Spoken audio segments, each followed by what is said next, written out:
Welcome, friends, it's the Movie Film Podcast. The Movie Film Podcast, enjoy the show. Zaki and Brian are talking about movies. Movie Film Podcast on the radio. Welcome to Movie Film. This is episode 108, brought to you by Mr. Boy Productions. My name is Zaki Hassan, and joining me once again is my good friend Brian Hall. Hey, Zaki, may the force of others be with you. May it be with us all. This is Star Wars weekend. Yeah, again, I feel like we were just here. Do you have that same sort of feeling? Well, it's been interesting to see my social media feed, and you know how on like Facebook it does the like 1 year ago posts? Yes. And it's all like, for the past week, it's been about to watch The Force Awakens. Oh, Gonna drop my review of Force Awakens. Here's my review of The Force Awakens. And, and then all the related posts like coming back up. Yeah, for me, it was I saw the movie with a similar group from last year, and we went to the same restaurant beforehand and to the same theater. And in doing that, I was just like, I just did this. It doesn't feel like a year ago that happened. It really doesn't. Yeah, and to think that in another year we'll be having episode 8. Yeah. Yeah. History will repeat itself. Yeah. When I saw it for a second time, which I'll get into, but I saw it for a second time, and I was sitting there with my brother, and I was like, it makes it not feel so far away. I'm like, we just did this. Like, we're gonna get this feeling like every year now. Literally, every year we're going to get a Star Wars story. This is just. I'm starting to understand what that feels like now. Yeah, it's gonna be and I think it's gonna become sort of a tradition for families and things, Mm-hmm. Mm-hmm. An annual thing. I mean, I know for me, I went. I took my kids, and last year I took my nephew with me. So this year, kind of the same thing. I got in touch with him. I was like, "Hey, you want to make it a regular thing?" And he joined us for our regular Saturday morning showing. Yeah, with the kids. So that's cool. Yeah, a lot of fun. So, Rogue One, a Star Wars story, is out. We are recording this the Sunday morning following its opening, and as I say this, I'm looking at the box office, and it's going to hit a $155 million plus weekend, which is pretty much right on track, right, with what Disney was predicting. Yeah, and for perspective, The Force Awakens opened to more than 200 million. Mm-hmm. I think The Force Awakens ended up getting the opening weekend record by a substantial margin, and so this is not as high as that. So I guess my first question is, has Disney ruined this franchise? No. I think a lot of box office stories are like, well, it didn't do as well as The Force Awakens, so is Star Wars over? Is that happening? I actually didn't. No, and I wondered how it would be perceived, because I think we had both said all year, there's no way it's going to perform the same. Right. It'll do well. Yeah. Very, very well. But I wondered if, when they released their predictions this past week or whatever it was, I wondered if they were letting people know, like, yeah, we know what this is. Like, it's outperforming expectations, because what the early estimates I was seeing was like 130. Mm-hmm. So assuming it lands in the 155, 160 range, I mean this is doing very well, is my point. I mean, don't let anybody convince you otherwise. Any movie opening over 200 million is not normal. That's right. That's not normal. And then like 150 to me feels like a special event Harry Potter thing. Yeah, well, right? Those. Yeah, I remember when 100 million was a big deal. Right. And now it just seems like, well, even like the Marvel movies, like. Not Avengers or whatever, but like a big Marvel movie will open under 100 million now. Yeah, sure. Like Doctor Strange, I think it was like 75. Yeah, but like sort of like the last Harry Potter film, or like some of these like large movies are like 100 plus, and like so 150 is nothing to sniff at. So I mean, what this tells us is that there is still a lot of goodwill for the Star Wars brand, and understandably, because The Force Awakens not only did well, but I mean it was received very well. So critically, it's at something like 84%, and cinema score from audiences is an A. So a lot of goodwill. So as always with these kinds of things, it's kind of like you have to sort through is the reaction just fondness for Star Wars? Is it, and I think I would argue even more so than The Force Awakens. Rogue One benefits heavily from just the sheer power of the Force. I mean, nostalgia. Yeah, I would agree with that, definitely. I mean, this is. I'm actually really curious to see what my parents think of this movie. Because they are very casual Star Wars fans. Like, they know the movies, they know the characters, they don't remember the details, but they've enjoyed them in the past. And last year they were excited for Force Awakens, but not nearly like we were, and not even in the same way. Just they know the universe, and they can jump in and jump out and not think about it ever again, right? So I'm curious where this movie, does it hinge on familiarity with one specific movie in the franchise? Because Force Awakens was setting up something completely different, right? Right. And this movie, it really enhances Episode 4, and you also get sort of rewarded a little bit with your knowledge for Episode 4. So I just wonder, how much of it stands on its own. I mean, well, what do you think about that, actually? Do we want to sort of give our general reactions? Yeah. Because I guess we would have to start getting into spoilers. Actually, before we even give our reactions to Rogue One, I'm actually very curious, because something, and we discussed this a little bit in our Empire Strikes Back commentary. It seems like over the past year, reactions to The Force Awakens have sort of fluctuated. Where we had this initial euphoric burst. Followed by a slow. It's like a one night stand followed by guilt and shame. That's funny. Now I don't fall into that because I still like the movie, but that's sort of been the trend line I've seen. I don't know if you've noticed that. Yes, and especially in light of Rogue One on sort of like Facebook posts. Sure. Right, where it's just like, oh, this totally beats Force Awakens, and it's like easy to sort of trounce on it now as being like, this was the thing I want now. Sure. Right? But so has your opinion of The Force Awakens changed substantially? Over the year? When I first saw it as documented, I believe... Oh, actually, I think I had seen it like twice or maybe even 3 times by the time we had recorded last year. But I think 3 times, yeah. Yeah. It's probably going to be the same this year, too, where it was friends, brother, parents this year. Exact same pattern, like you and your nephew and your sons. Anyway, so I had a really hard time the first time I watched it because it was just...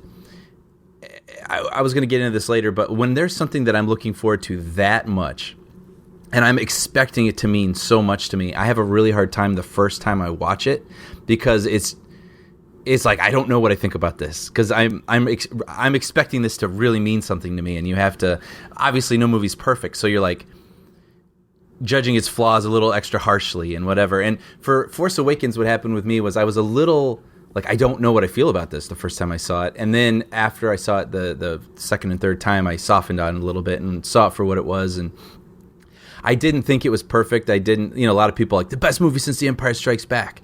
And I never agreed with that. I always thought it was the best movie after the original trilogy.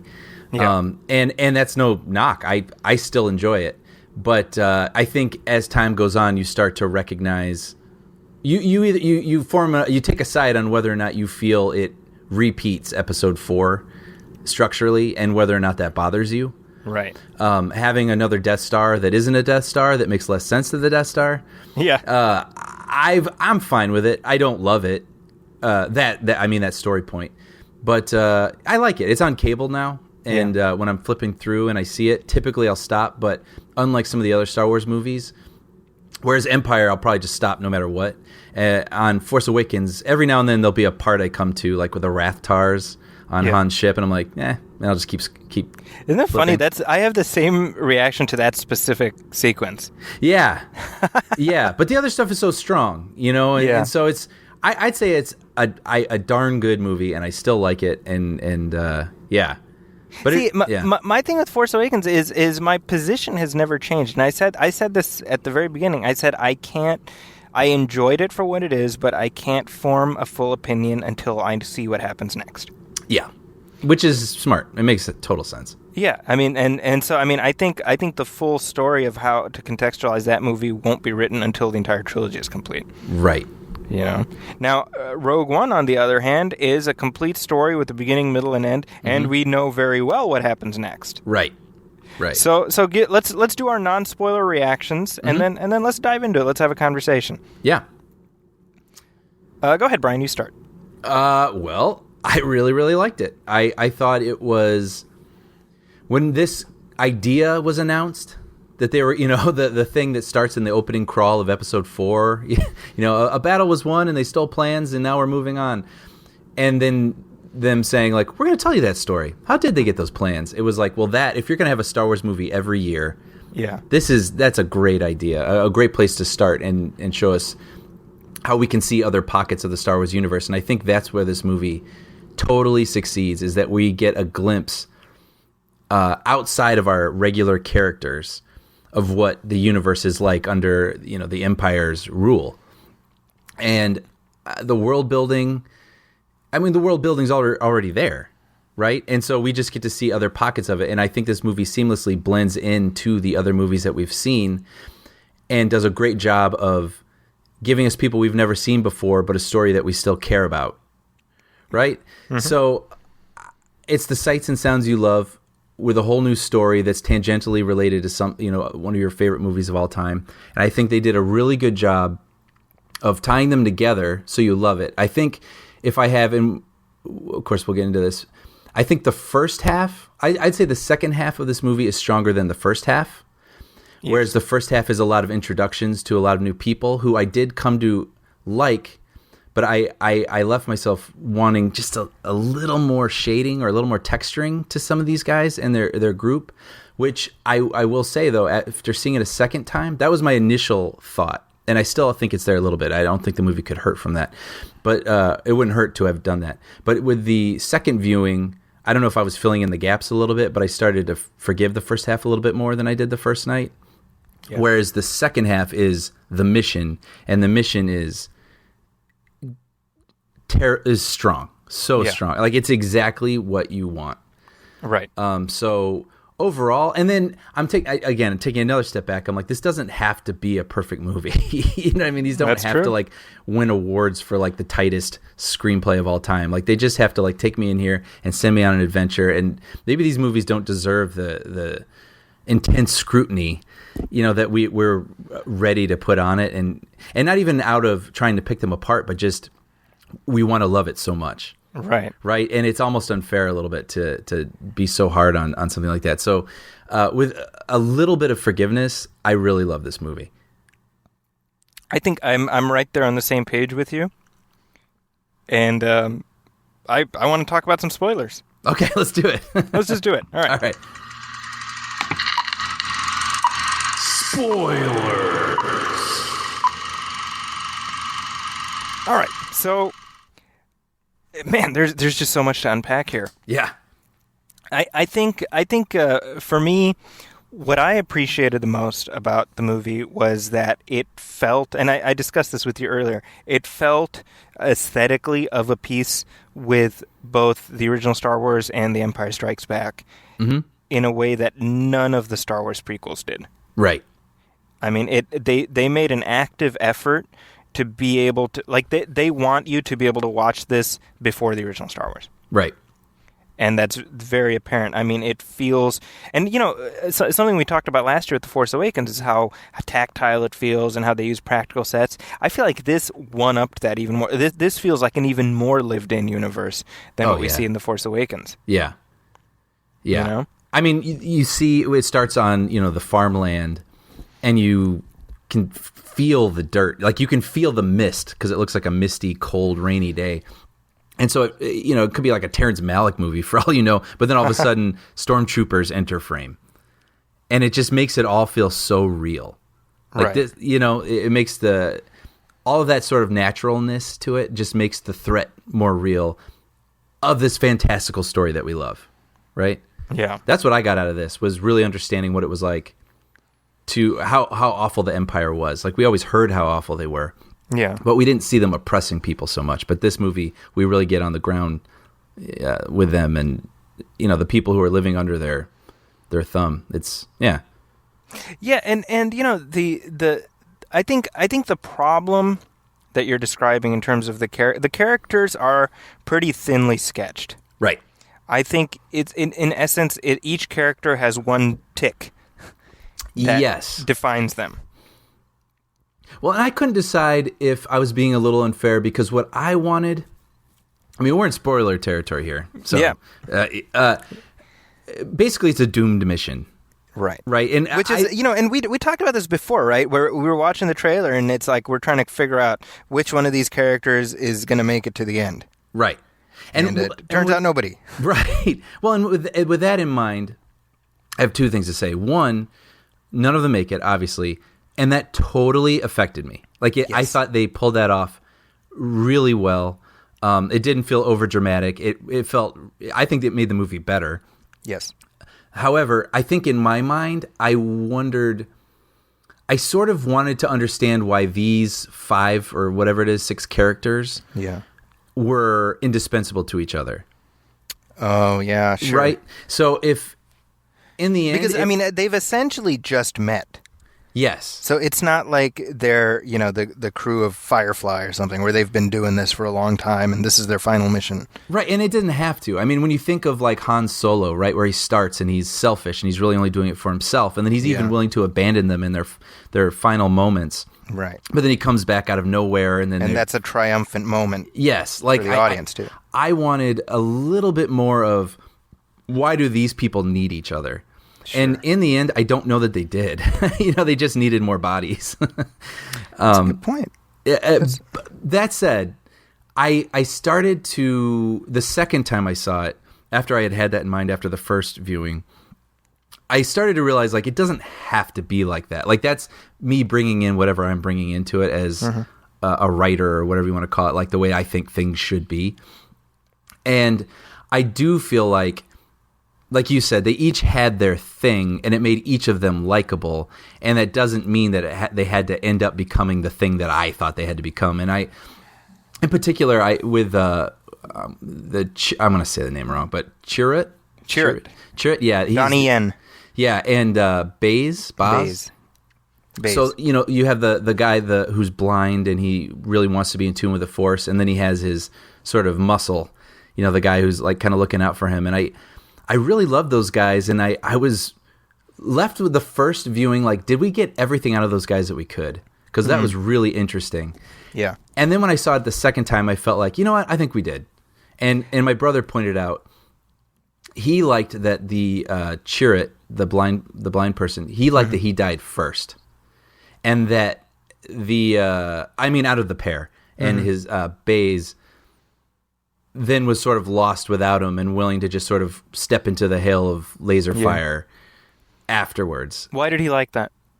I think because it made them feel like a true connected pair, like they were indispensable to each other. And that's what I felt like I was missing the first time. I wanted to truly understand that they were indispensable to each other. Like these were, you know, brothers, so to speak. And I wasn't sure that I understood that. And I was just seeing the potential for that. I think that's what I was doing, unfortunately. And I don't know if this is a problem that everybody has, but I start being like, they could have done that. Like, I wonder if they had done that, if that would have made this, you know, a little more impactful. And a lot of that the first time. And that's what I'm saying. Like, when I see something that I'm ready to, like, fall in love with, I'm thinking maybe a little too much. But then when I see it the second time, and I'm like, all right, you know what it is. Now accept what what they wanted to tell. And what they wanted to do. And I'm like, oh, you know what?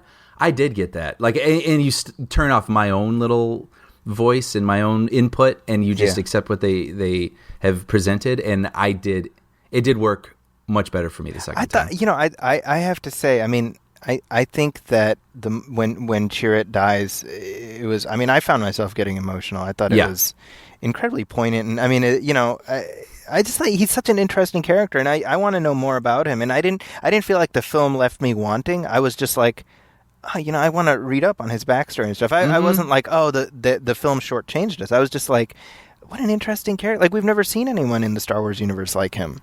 I really liked him, especially the second time after knowing him a little bit. Like, just appreciating the actor, Donnie Yen, and like all the things he was doing. Like, really, really interesting. Interesting choices. Yeah, yeah. You know, the way he would smile when delivering a line or something. You know, Yeah. that was the stuff I zeroed in on. And similar to what I'm just saying here, Cassian? I don't know what I'm saying. Cassian. Yeah. After first viewing, I wasn't sure I had a handle on who he was. Sure. Right? Like we were introduced to him as he's a good guy and then he murders someone. See, okay, so that right there, what you're exactly describing, I wanted to see that pay off in some way. Yes. The idea that he's part of being in the rebellion is making these horrible choices and not thinking twice about it. And that's something that it's kind of same with you. I feel like my second time I was able to read more into it. Mm-hmm. Same. But definitely in my first time through, I was like, again, it wasn't like a gaping hole in the film for me, but I was like, I was kind of hoping that they'd sort of thread the needle on that a little bit more. I was thinking of when the Plinkett review came out of The Phantom Menace. Sure. And he was like, describe Qui-Gon Jinn. You know, and you're like, I don't, Liam Neeson plays him. Like, I was a little worried that character was somewhat similar. I'm like, he's a roguish Latino guy. Yeah, and then by the end, he does the right thing because he did. Sure. You know what I mean? And again, with the second time, I felt like there was a very nuanced performance there.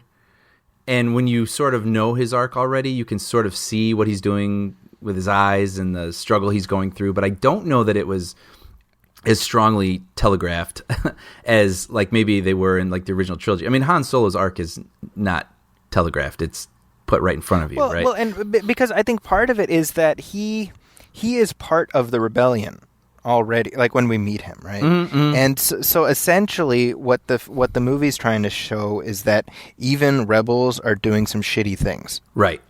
Which I get it, but I'm not sure that that's the strongest place to start from.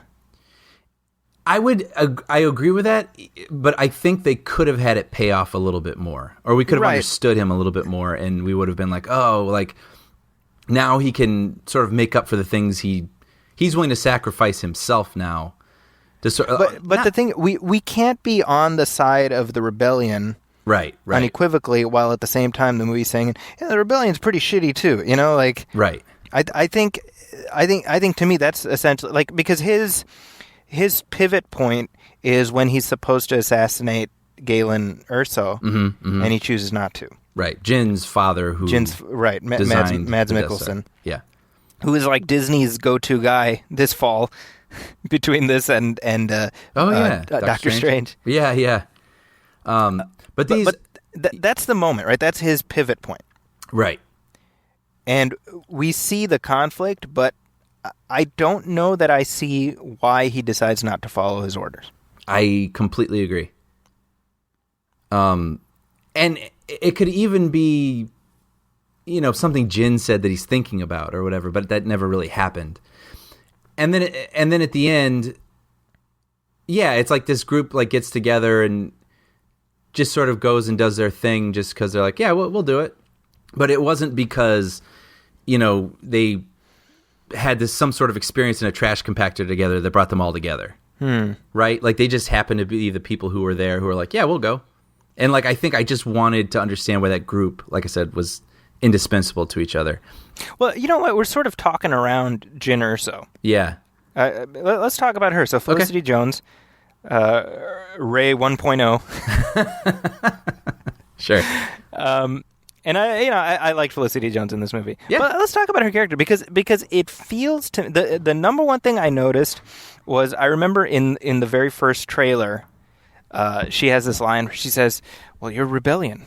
I rebel." Right. And I kind of instinctively was like, ugh, I don't like that line. Yeah, ditto. So when that line didn't make it in the movie, that made me very happy. Right.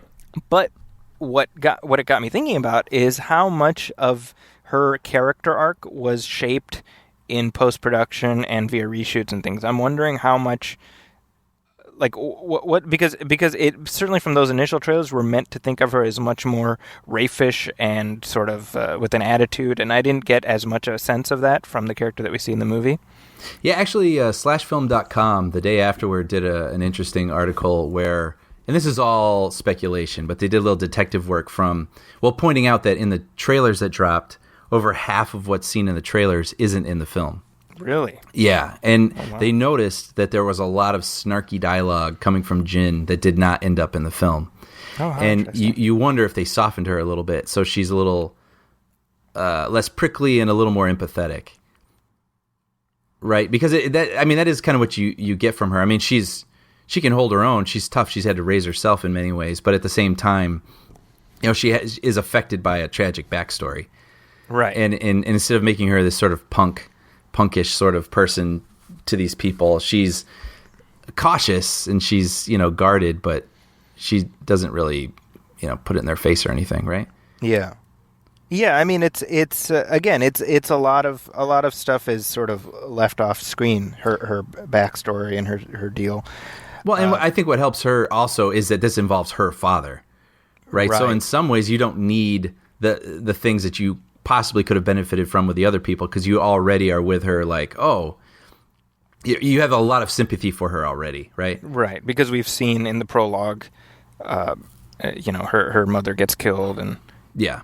And by the way, first of all, Mads Mikkelsen was really terrific in this. He doesn't have a great deal of screen time, but you just like him. Yeah, he makes a really strong impression. He really does. And the scene where she's watching his holographic recording, and she starts to break down. I'll be honest. Man. I mean, I found it genuinely emotional. Yeah, because when you think about it, it's his existence. First of all, his existence in the story fills a massive plot hole in Star Wars history. Yes. Which is, how does the Empire make a thing like this that has such a massive flaw? Mm-hmm. And the answer is, well, it was done on purpose by somebody who wanted to bring down the Empire. Yeah, which is fantastic. Genius, right? Yeah, it's wonderful. And I was saying that to people is, this movie totally, I mean, we're talking about the things, we're like, I don't know, I wouldn't, maybe this, but like, this is a great movie. Like, really, right? we're gonna like love all over this movie in a minute. Yeah, it's but the fact that this movie so successfully enhances the movie that follows it, instead of taking anything away from it, or being like, oh, that was a little bit cooler in this movie, and then this thing didn't really live up to, like, they expertly watched episode 4 and figured out, how can we tell another story that just makes us even cooler? Yeah. So in other words, they did what it feels like George Lucas didn't do with the prequels. Right. Yeah. Right. Because I feel like he wrote those movies with a general memory of what happens in the original movies. Right. And he's like, later on, crap, I screwed up. And so he's fixing the original movies to fit the prequels, Yeah. But that is, I mean, there's been jokes for decades about that. Yeah. I think, like you say, this massive flaw, but knowing that it was putting in there by subversion from this like loving father. Yeah. Who was ripped away from his family and forced to do this, and he's like, well, I know how to bring this down. Yeah. Yeah, it's great. Mean, and his thinking is, if I don't do it, if I kill myself, they're gonna do it anyway. Yeah. So I'm the one shot at making a difference and stopping it. I mean, that's amazing, Yeah. Yeah. And then maybe I'm getting ahead here, but as long as we're talking about that is what I loved. I loved the second half of this movie. If I could do anything to the first half, I would inject a little more heart or something. Sure. Does it need? I don't know. I mean, that's again, like that scene with the holographic video was an emotional high point. Yes, that was a tease of maybe what I would have liked a little bit more of or something. And she is, that face she makes when she's scrunching up her face. Oh my gosh! Right? It's heart wrenching. It really is. Totally, I totally agree. Yeah. But the second half of this movie is awesome, and I'd say like the last 30 to 40 minutes or whatever it is just it's perfection. Just a pile driver. It's exactly what you showed up for. Yeah. An aerial battle that is just awesome in a new environment we haven't seen before. That's awesome, and AT-AT walkers and TIE fighters and whatever. And in a new location, by the way, I mentioned the other day, we've never seen a tropical planet. Mm-hmm. Mm-hmm. So and a daytime battle is really fun. Yeah, I think seeing it all laid out in. Well, I mean, again, it really felt tactile, and you can see how Godzilla was sort of a warm up act for this for Gareth Edwards. Yes, because there's a lot of these shots like from the ground level as we're looking up at these massive machines. I mean, really seeing those machines from a new angle. Yeah, yeah, and there was a moment. Oh no, go ahead. Well, I was just speaking of new angles. This is something I mentioned this to you before.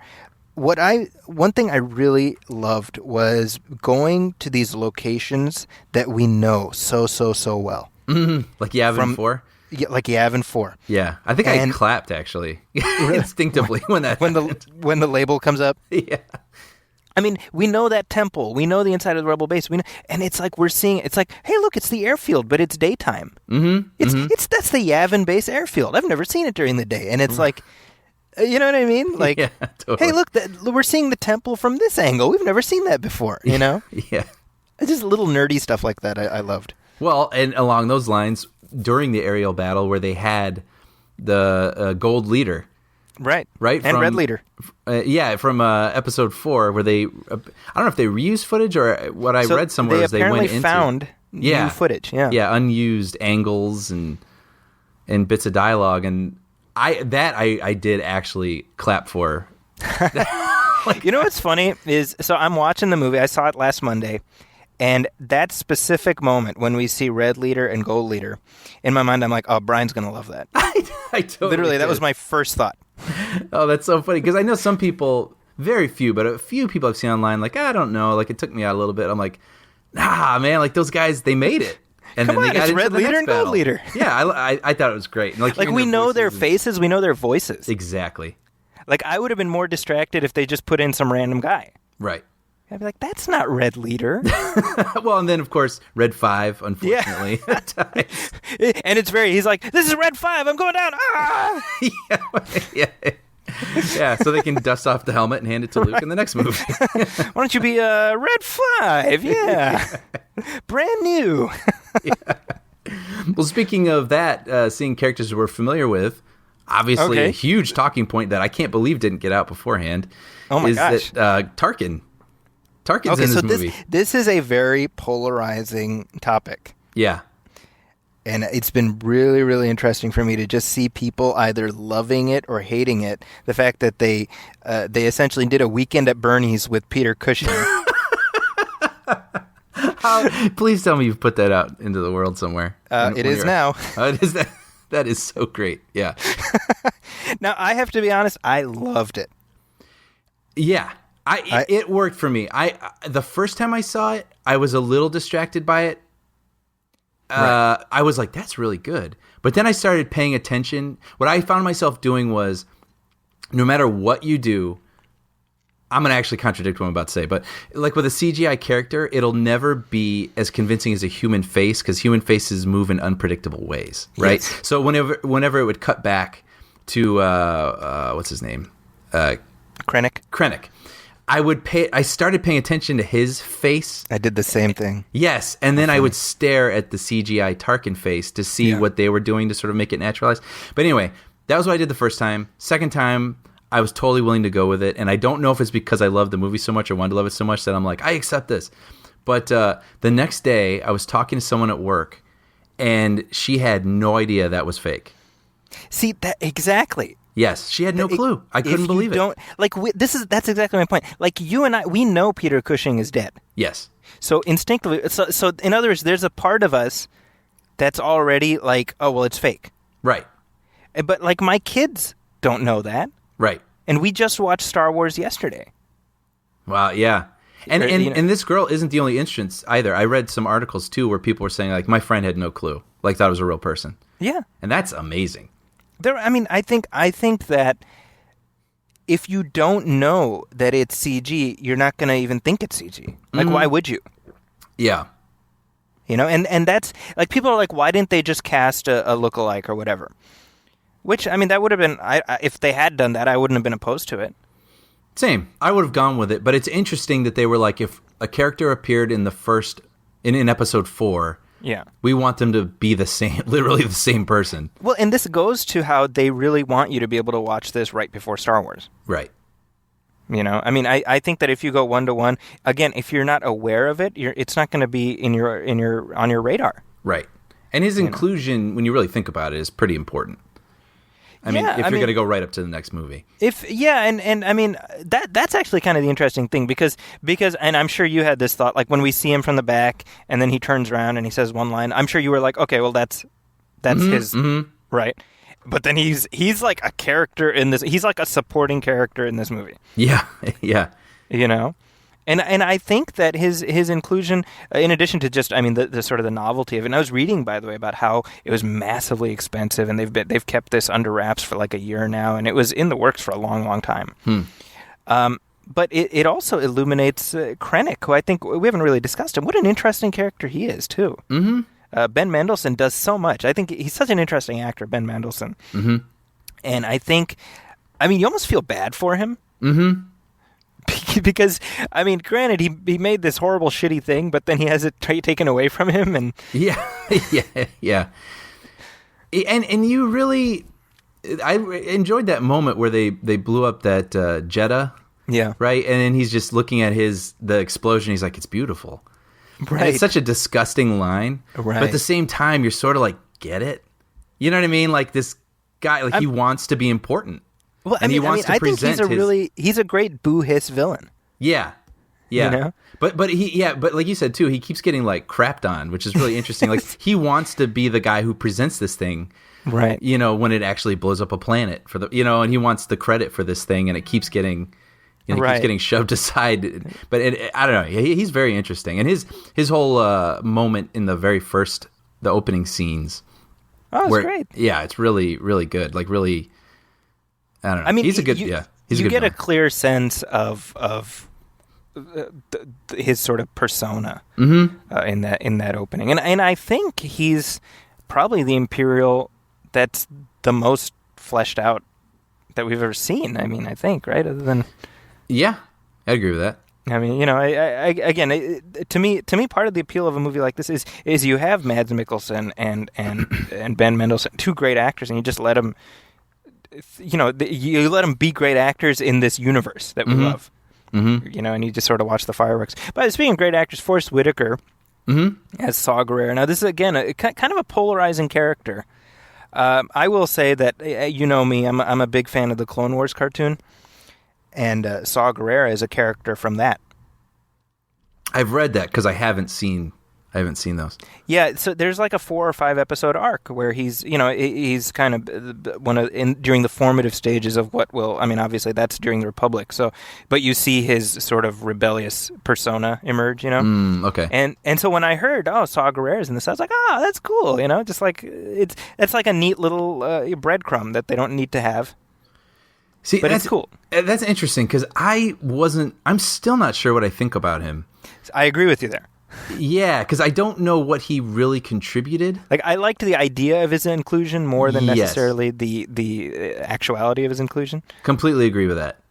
I feel like there was some potential there, and maybe for even a more powerful scene between him and Jyn.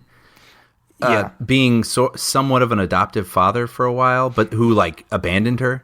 Well, and it feels like there was something there that got cut out. I mean, this is the other thing. I mean, we're sort of dealing with the fact that this film was substantially altered in reshoots.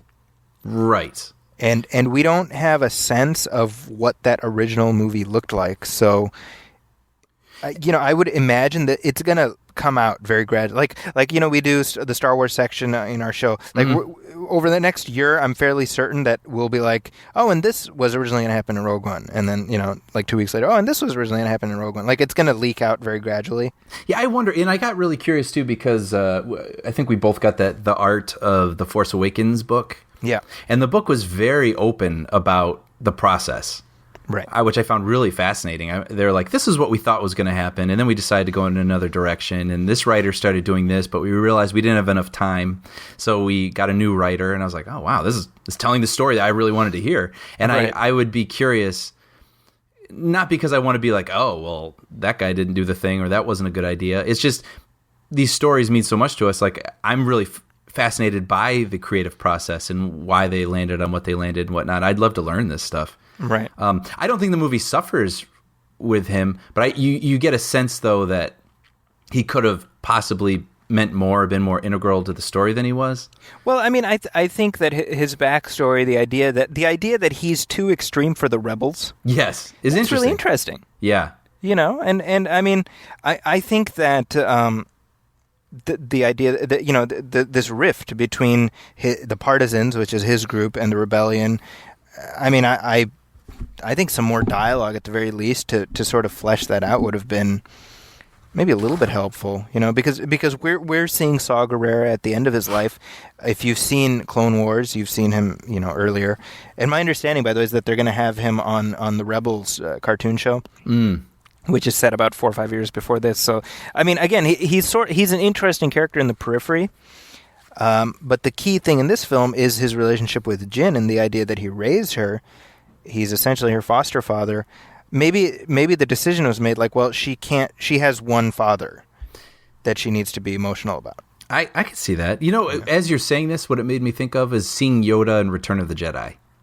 Sure. Like, we missed his Empire Strikes Back introduction and why he matters to us kind of a thing. And we're like returning to this character at the end of his... Sure. Whatever. That's a good point. Again, didn't ruin it for me. I just was a little... I was like, okay.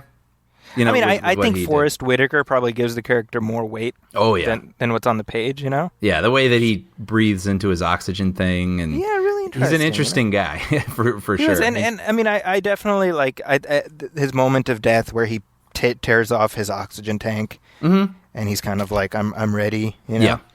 And by the way, that's another thing where his moment of death comes when they use the Death Star to essentially launch a nuclear attack, essentially.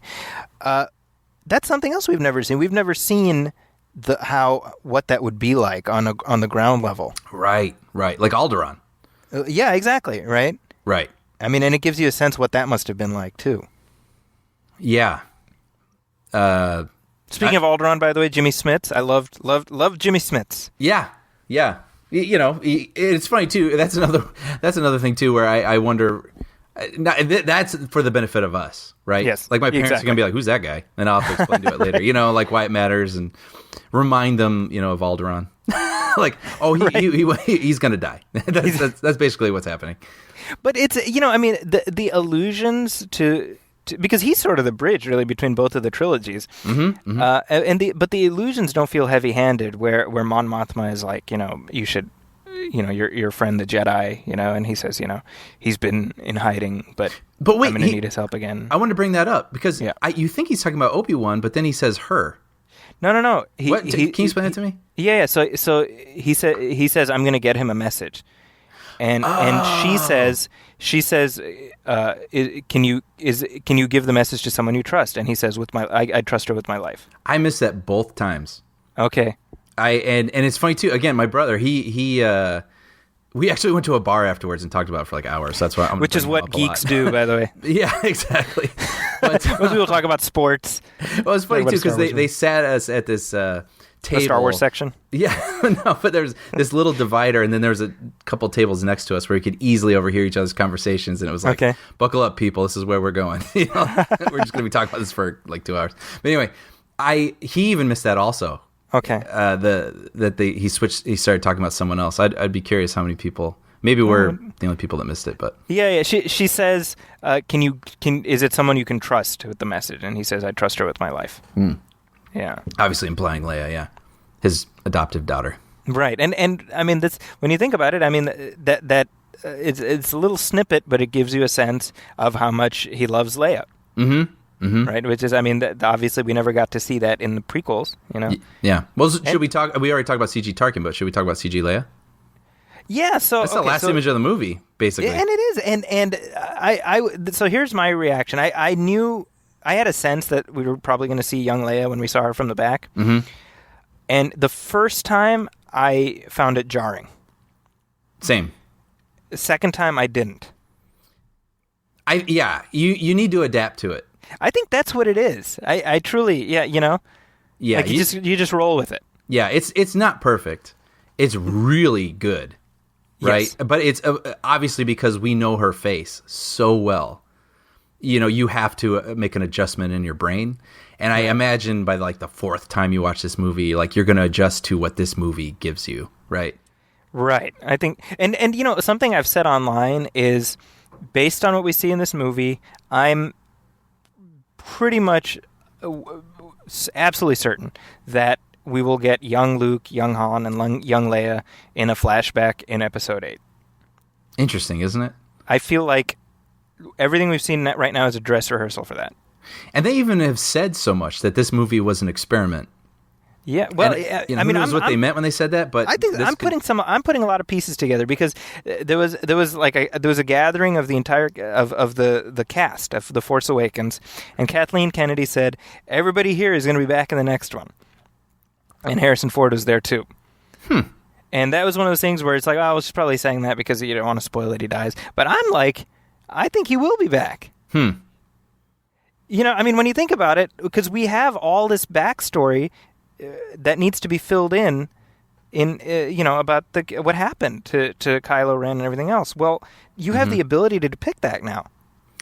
That's true. Seeing him and Leia decide to send off, their son to this thing, and it could be dangerous, and it'll give us the sort of the last time we get to see all three of those characters together. I don't know. I'm at this point, I'm so certain it's going to happen. I'll be kind of disappointed if it doesn't. It's funny that it almost feels like they've been teasing it for years, this idea of de-aging an actor like Michael Douglas and Ant-Man and Downey Jr. and Avengers and whatnot, and it's really interesting to think that this is the way it could all be headed, right? Like, it doesn't matter if an actor passes away. Yeah, well, I mean, this is something that George Lucas was talking about before he sold out, where that's something that he wants to be able to do. And I'm kind of like, well, if it looks good and if the estate is okay with it, then I don't have a problem with it. You know, I mean, if it's extra money for them, I mean, that's fine, you know? Yeah. Because, I mean, there have been sort of a lot of, like, think pieces, a.k.a. clickbait, you know? Like, oh, what are the ethical concerns about, you know, bringing back Peter Cushing and this and that? And you know, some of the stuff people are talking about is like, you know, the character is making choices that Peter Cushing wouldn't have made, but we're expected to think of it as Peter Cushing, and is that fair to him? And I mean, I don't dispute that necessarily, but it feels like a little overthinking to me. I don't know. I mean, it depends. Like, I remember there was a big deal made about was it Gene Kelly or someone they recreated? Fred Astaire dancing with the Hoover. Yeah, and it's like using him to sell vacuums. Right. Like, feels tacky. I understand where the same conversation could happen, but that feels slightly different to me. Sure. Because, I mean, I really think remember of this there was like a Tales from the Crypt episode where the main character looked like Humphrey Bogart. Right. It was like a point of view, and we would only see him in like glass or in mirrors and stuff. Yes. Yeah. It's in this instance, it's really more like the character that they recreated, right, than an actor trying to. Yeah. I don't know. I mean, it's whenever a Star Wars movie comes out, it launches a million think pieces. Yeah. Everybody's got their like little axe to grind or whatever. Just, you know, I get it. I understand that's the social media age that we live in. Yeah. But I mean, I think, you know, this film, I said this to you before, where my big concern going in was, is it going to feel like, how do you make this feel consequential? It hasn't been consequential enough to bother depicting for 40 years. Right. And I think they cleared that. This movie is a total success. Yeah. I mean, we began with our little nitpicks and whatnot, but that's all they are, is nitpicks. They're just nitpicks. Yeah, absolutely. Like, I don't think the movie. This is a total, like you said, a total success. Like, by the end of this movie, and that's not to dismiss those things. Like, those are things that we did legitimately think of and feel and think about. But by the end of this movie, when you have Jin and Cassian on the beach looking at the tidal wave that's coming to kill them, and they're like, do you think anyone heard it? It occurred to me, I'm like, they had no idea if their mission worked. Right. Like, what a kind of weird thing. And then, so let's just go for it. So at that moment, were you? I don't know about you, but I was like, don't get off the planet. Don't get off the planet. Don't get off the planet. Don't get off the planet. For them? Yeah. I don't. It never even occurred to me. I think I was like, don't survive. Don't survive. Don't do it. Just don't do it. You know, I didn't know that the movie would do that. Right. So I think that's my point. Like, see, I was like, based on their situation at the end, they have to die, but there's no way Disney would let them die. I think I was so swept up in it, I wasn't even thinking out. Like you weren't looking at the mechanics of it? No, I was just sort of just seeing what they were presenting to me. And like when, I think my brother said when K2SO died. Yeah. Which was a great death, by the way, for that droid. When he says goodbye, I was like, yeah. Oh. He was great, right? He's terrific. Alan Tudyk. And when he was a little bit snarky or funny at the beginning, I was like, am I going to hate this thing? Like, I just didn't want like a little joke machine going through that wasn't necessarily funny, but I was supposed to laugh because he's making jokes. Sure. Not the case at all. He's great. I thought he was just the right amount of funny. When he slaps Cassian? Yeah. And then apologizes later for the slap. I thought that was really, I really liked that a lot. Yeah, it was great. And then when he's talking about the probability of, because they let Jyn keep the blaster. He's like, it's high. Yeah, he's like, the probability of her using that blaster against you is high, whatever. And he's like, I'm just saying, it's high. Like, that made me laugh.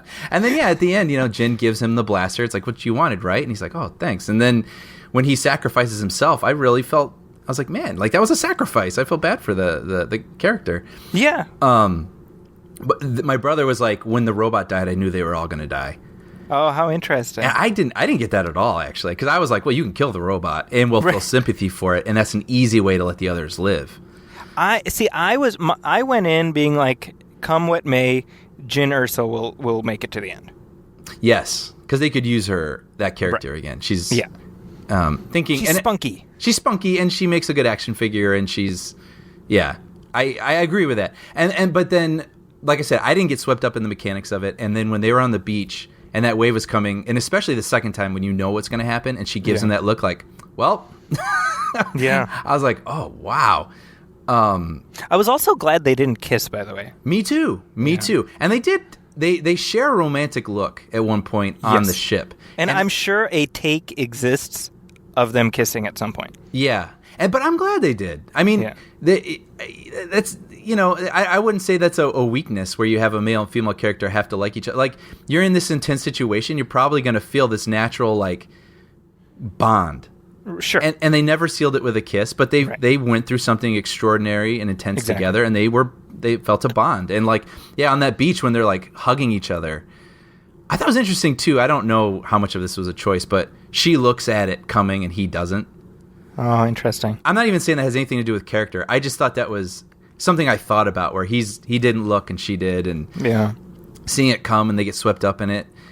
It really, like I said, that made me feel like, man, like that. When I watch episode 4 now, and I know everything that they went through to get those plans there, and then let's go even further. When you have, I mean, obviously we'll talk about this as its own subject, Vader kicking ass at the end, but when you see them on the beach, like, I hope this works, and then they die, and then you see those plans get uploaded, and you see what you recognize as those rebel soldiers from the ship in the opening of episode 4. I don't know about you, but when I just felt a tingle go down my spine. Oh, it's like sense memory.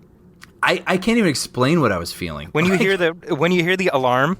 Yes. Right? Yeah. But then they get the plans and they download it and they have it on this like little disc, and they're like, okay. And then the doors blast open and Darth Vader's right there, and he is just mowing down these guys. Oh my God. And again, we'll talk about that separately, but this was the moment that I just keep thinking about with this movie is those soldiers. Yeah. They're going to die. And they take that disc and they're passing it to the guy behind the guy, and they pass it to the guy behind him, and there's a door that won't open, so he sticks his arm through and hands it to the next guy. And like, those plans could have not made it. Right. And it's just seeing these soldiers doing their duty and dying for this thing. Like, well, and not just that, the idea of being trapped in a corridor with Darth Vader. Yeah. But with this such a valuable thing. Oh, yeah. Right? And it was by the skin of their teeth that they were able to get these plans out. So when you watch that disc get put into R2 at the beginning of episode 4, like, I'm going to have so much emotion knowing everything that they went through. All the sacrifice that that was where this movie is, like, in spite of whatever, like, that just succeeded. Yeah, it adds context in a way that, again, that enriches rather than distracts from those other films, because that was kind of the thing is I was like, it it's a large scale battle at the end, and yet it feels very contained. Mm-hmm. And that's kind of a hat trick. Like, to be able to manage that, right? Because it can't be too big. It can't be so big that it is a bigger battle than the Death Star battle. Right. I didn't even think of it that way. Yeah. You know? But I mean, it's massive. I mean, there's shit. I mean, it's crazy. I mean, compare this to the Return of the Jedi battle. That one still feels bigger. Mm-hmm. Mm-hmm. You know what I mean? Yeah. But yeah, for me, that's when I think of this movie, that's the moment I think of these soldiers passing along this thing that these people just died on a beach to, like, get into their hands, and, like, man, yeah, that is, like... I've heard people saying online, I totally agree with this, people are like, I'd buy a full ticket just to be able to walk in and see the last 20 minutes. Yeah. Oh, yeah. know? Yeah.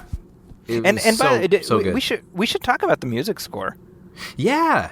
This is, I know you and I both have, this has been the big question. How is a non-John Williams score going to sound? Mm-hmm. And I've been listening to it. I don't know if you've been listening to it. I tried for some reason, like, the first day, and I couldn't find it or whatever. I will eventually. It's short answer. It's very Giacchino, but it's very Giacchino in Williams's, he's sort of wearing a John Williams mask. Yeah. Yeah, a few people have asked me what I thought, and my short answer is he didn't come up with any memorable themes. Yes. But he nailed the John Williams voice. Yes. Right? Yeah. Yeah. So I mean, there's kind of a Rogue One theme that's played throughout, and we hear variations of it. Mm-hmm. But I think the essential problem is that it has to compete with all of the familiar... Like, there's no comparison to all the familiar Star Wars music that we already know. Yeah, and that is what I don't even. It's not really his fault. I mean, that's just it's just. But I was really impressed with how much he emulated him.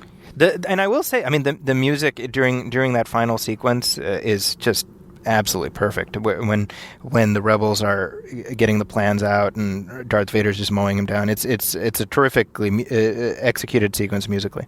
Yeah, and also for people who are hardcore, like who really know these scores, he does these little moments, and it's funny. I don't have the exact example, but like when there's something that somewhat mirrors like a moment in Episode 4, he does like these little touches that you will recognize from Episode 4. For sure, yeah. Well, like, we hear the Death Star theme. Well, yes, in this, which, totally teased too. By the way, not even like on its and there's just a couple of things like where the violins will do like a certain little like kind of a thing. Yep. Where they did exactly the same thing in Episode 4 when it's mirroring it a little bit, which was really, I thought, pretty expertly done. I thought so. Yeah. Yeah. So do we want to talk about Darth Vader? Yeah. This was another one of those things where the first time I watched it, first, actually, before I even talk about the character himself, I love that we get to see his castle. Yes. And it's never, like, remarked upon that Darth Vader has a castle. Yeah. And I think they don't have a label, I thought that stood out. I thought that was really interesting that specifically, that planet doesn't have a label. But I think that's Mustafar from Episode 3. I would think so. Which, in and of itself, I think that's interesting that he chose that planet to be his home base, given that's where his life just went to shit. Right, right.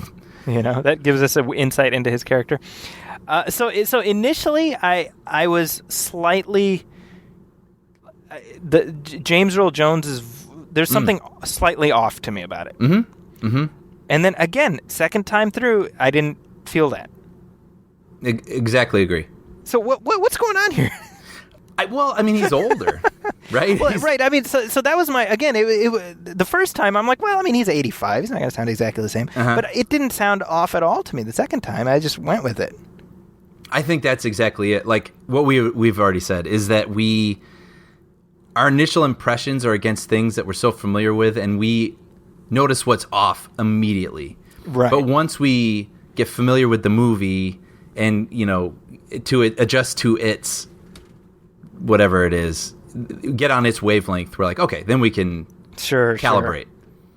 Because he sounds older because he is. He's an old guy, But I don't think it was by no means like a distracting. No. No, it's just something you have to calibrate to. It's funny because some people were like, oh, he makes that quip where he's like, I hope you don't choke on your ambition, or something like that. Right. And people are like, Darth Vader doesn't make puns. I'm like, well, I don't know.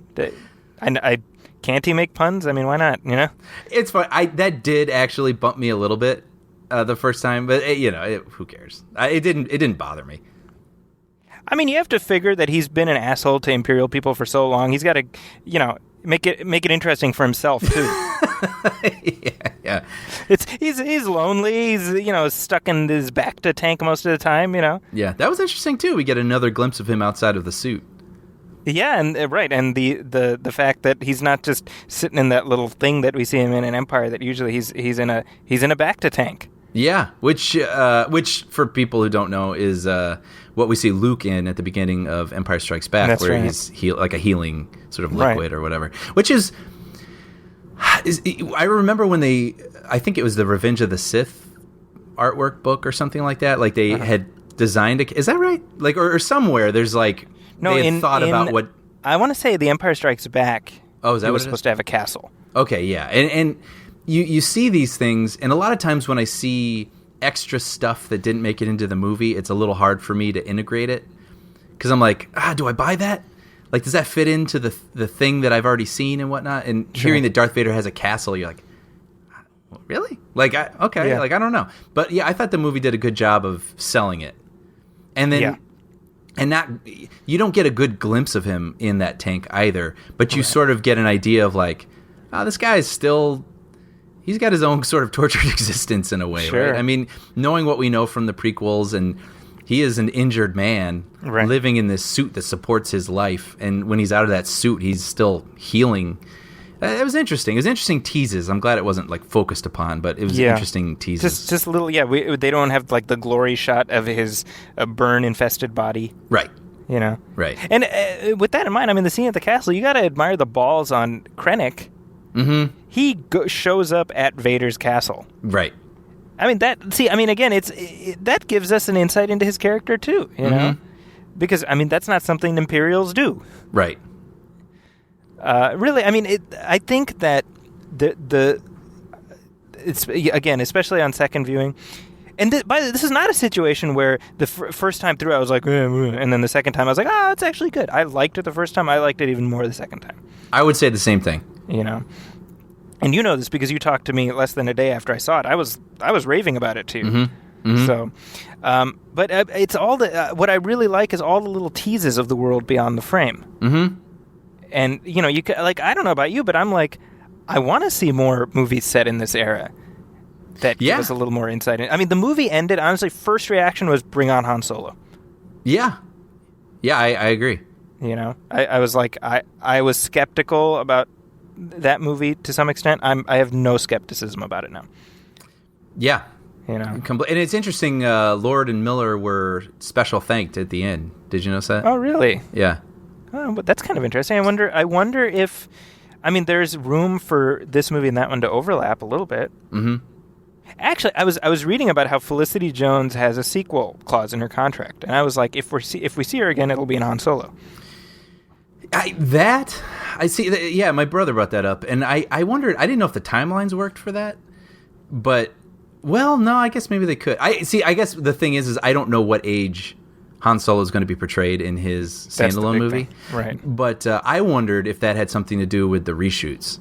Like, they're like, just in case, maybe she lived originally, but then they came in and did this big thing where it was like, no, like, let's make this all. That would be interesting if that was the case. Because usually you would see something in the opposite direction.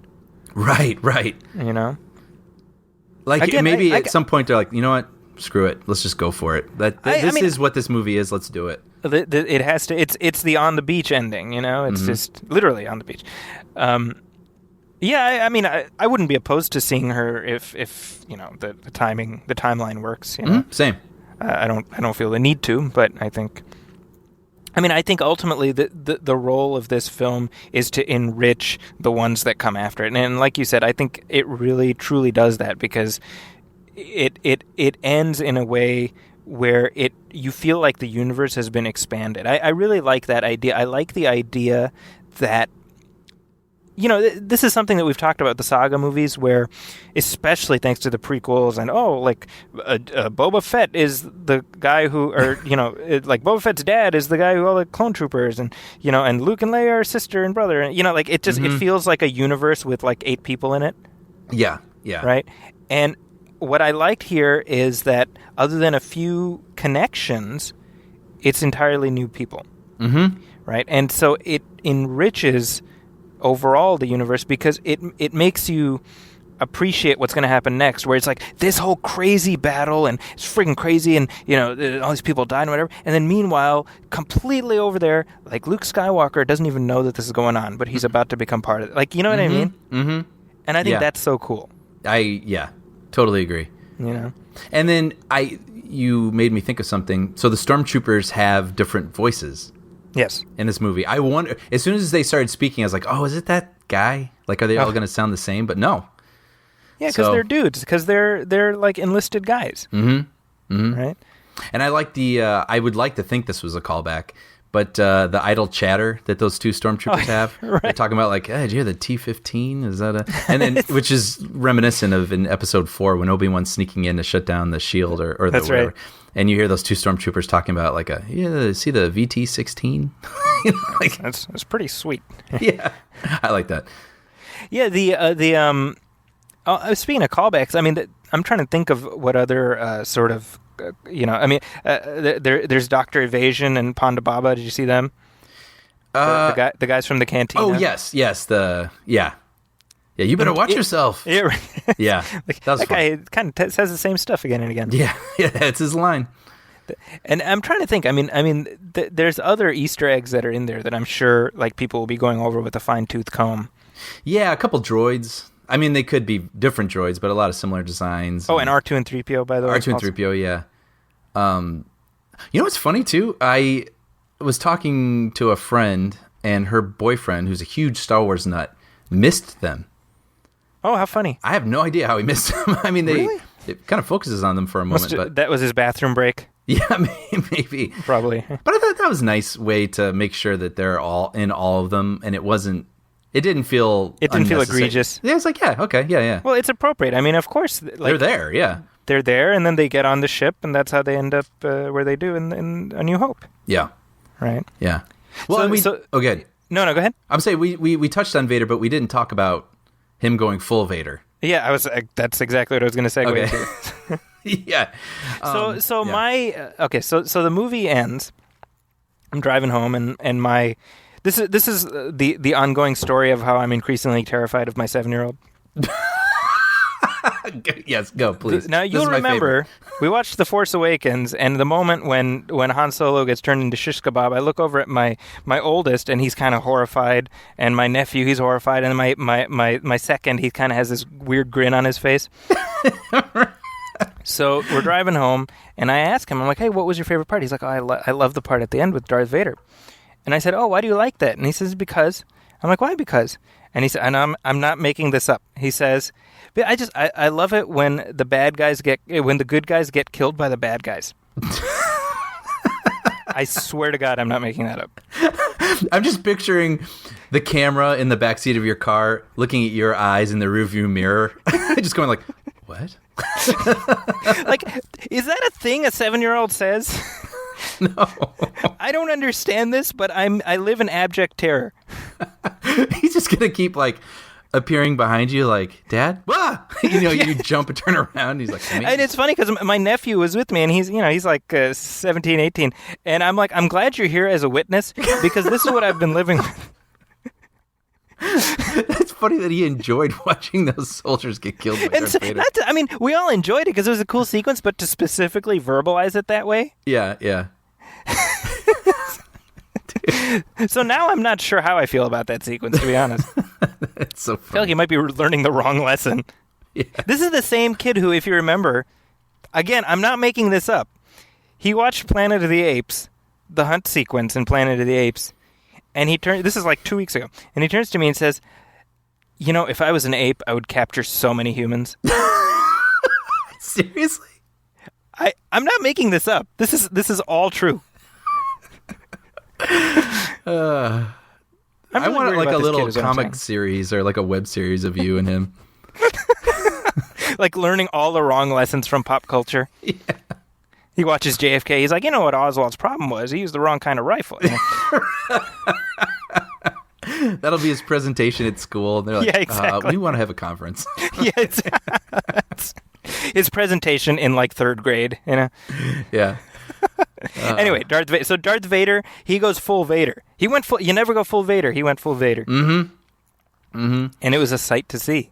It was. I mean, we've seen him choke out a lot of dudes. Yeah. And that's kind of the extent we've seen, other than him squaring off against Luke, right? Yeah. So, Well, I mean, this we is- see him in Revenge of the Sith in his non-Vader regalia where he kills all the separatists That's very true, and it's funny that that did not even come to my mind. because it doesn't have the same impact. Yeah. You know, because it's just a lot of him lightsaber swinging around. I mean, the what we saw in this, it was like, I don't know what it reminded me of. It's like something out of a Predator movie or something. You know? Yeah. Oh, that's good. Yeah. I mean, just the way he's just methodically just mowing them down. Yeah, and I mean, he's cutting through them with his lightsaber, but he's also like force pushing all of them. And there's one point where I think he's like using his lightsaber, but he has his fist raised in the air because he's still holding a guy up against the ceiling. And you're like, whoa, he's going like... Well, and the fact that they are just screaming in terror. I mean, I think you watch it and you're like, I would not want to be one of those guys. Yeah. Yeah, and that's what I was feeling and why I felt so much impact. And honestly, when I take away from that scene, I took less away about the Darth Vader stuff than I did from the soldiers. Their terror. And what, Totally agree. It's interesting that they're there to be in his way. Like, Right. that, that's why they're screaming like, well, here it comes, because we got to let this thing go past us and we have to stand in the way of this guy. And they really don't hold back on what that would feel like, or the terror that you would feel. They're cannon fodder. Yeah. Yeah.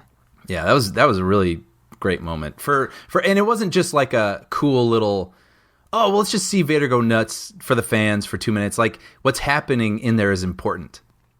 Right. As we're watching him and seeing him at his full, like, why the universe fears him. Yeah. Yeah. So I've seen a lot of people like, oh, I want to, after seeing this, they're like, I want to see a Darth Vader movie. Do you want to see a Darth Vader movie? I can't tell. I can't tell because I read the comic series, Yes. which I know a lot of people loved, and I really did think it was well done. But in some ways, when you spend a lot of time with him, Yeah. I can't tell. It makes me feel weird, I agree with you. and I can't exactly explain why. Like, it almost. Well, I mean, I do think we want that shouldn't much be time sympathizing with with him? him. Yeah, yeah. Especially when he's in that phase when he is Darth Vader. Yeah, I mean, well, to me, it's like Hannibal, the movie. Like, that was the difference between that movie and Silence of the Lambs. Like, it's. I don't want him to be my focus because he's a vile character. Yeah, that's funny. We agree on that because I bet some people would disagree. Yeah, I mean, I think the arc of redemption is an interesting one, but like you said, I mean, during that period, no, he's a bad guy. Yeah, and I feel like we get enough, and we experience his arc in 4, 5, and 6. Right. And I mean, I think a little goes a long way. I mean, I don't think you. I mean, he's in this movie for what, 5 minutes, maybe. Right. You don't feel shortchanged, No. right? I mean, I think they got the exact right amount of Darth Vader in this movie. I agree. We did. Yeah, we didn't need more. I mean, with that in mind, I mean, I don't mind the idea of him being used. If they set a story during this era and it's appropriate, use him. Sure. Let's sort of illuminate more of his backstory in a way that doesn't feel obtrusive. I don't need 2 hours of that though. Yeah, I don't think I do either. Yeah. I don't think that's something that I want. Yeah. But I mean, 30 years from now, where they have to do one every year, who knows what? They'll be like, maybe Right. We got to fill in the gaps somewhere. Or maybe someone will crack it. I don't know. Yeah, I mean, we'll never say never. Sure. So okay, so the movie ends, and this is our first Star Wars story, and we know that the Han Solo movie is on the way. What other Star Wars stories now are you like? Oh, I want to get more of this, or can we get some of that, or what? It was funny because my brother at the end goes, I forgot that the Bothans were from Return of the Jedi. Sure. And he goes, I kept thinking, like, I can't wait to see what a Bothan looks like. So now we need that movie. And that's what we were saying. We're like, well, let's see the story of the Bothans. Rogue 2. Yeah, exactly. Many Bothans died. Yeah. I mean, you could. How did they set up on Hoth? Like what drove them to Hoth? Like you could. There's just like limitless. Really, I mean, I guess something that's a little more teased. I guess. Well, the Bothans was sort of the natural sort of thinking of Rogue One thing you could do, even though that probably would be very similar, right? Like some mission to get information to the rebels, and they probably didn't make it. Yeah, I let me just say, I don't want any more Death Star stories ever again. Yeah, that's true. That's true. But it's funny that this one was another Death Star story, but we were okay with it. We were okay with it. Yeah. Yeah. I don't know. What about you? What's something that's been teased? You know what I'm actually really interested in is I would love another prequel, but this one set thousands of years before. I want to see the origins of the Sith Jedi break. Yeah, sure. That's what I'm interested in. That could be really cool. Like a true Star Wars period piece where it's it would have no real aesthetic tie to the stuff that comes later. But I want to see it fleshed out, if not in a movie, in some form, because I think, and I know that there's like all the expanded universe stuff, but that's all non-canonical. I want to see what it is, Mm-hmm. That's something. And then, of course, I'm at this point, I'm functioning under the assumption that it's a question of when, not if, we get the Obi-Wan Kenobi movie. Mm-hmm. Mm-hmm. So right. Obviously, I'm holding out for that. Yeah. Yeah. But awesome, Rogue One, man. I'm probably going to see it again at some point. I'm sure. I'm fairly certain. Sure I'll see it with my parents probably next week. Well, next time we record, you need to give me the 411 on what they thought of it. Yeah.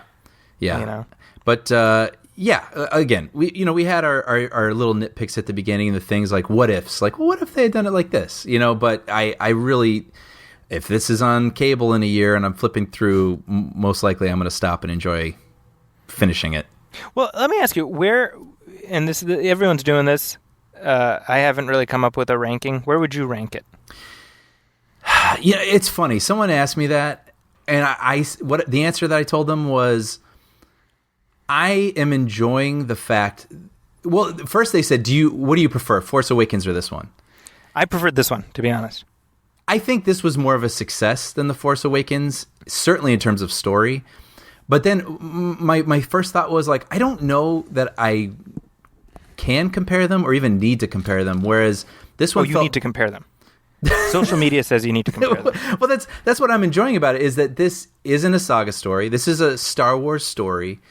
And there's now becoming so many of them that they can just sort of exist on their own, and I don't have to compare. Like, once there's like 15 of these things, it's like I don't feel like the need to rank them anymore. It's like, was this story a success? Sure. And that's sort of how I feel about this one. Like, I don't... It's kind of like the Marvel movies. Yeah, like, is this one stronger than Return of the Jedi? Like, I don't know. Yeah. And like, I don't even know that I can compare them because they're so different. And and that's what's really cool about it, right? Like, this isn't the continuing story necessarily. This is a story that's tangential to those stories. And I don't know. I don't know that I would even say that it's better than this or worse than that. Right. Did you have I think you said you didn't? I did. I haven't done a ranking per se, but I would say just in terms of my initial sort of gut reaction, I do prefer it to The Force Awakens. I do think that the story... when I said to this person was that I thought, I wish I could have taken a little of the heart from Force Awakens and injected it into this, and I wish I could take the original cool, affecting story of this one and put that into Force Awakens. Right. Yeah, I agree with that. I mean, we said this at the top. I mean, Force Awakens, the how it's viewed moving forward is going to hinge on how the sequels sort of pay off the pieces that it set up. Yeah. And that's one disadvantage this movie doesn't have, because you can judge it completely on its own. In that sense, it's like the original Star Wars. It's beginning, middle, end. Mm-hmm.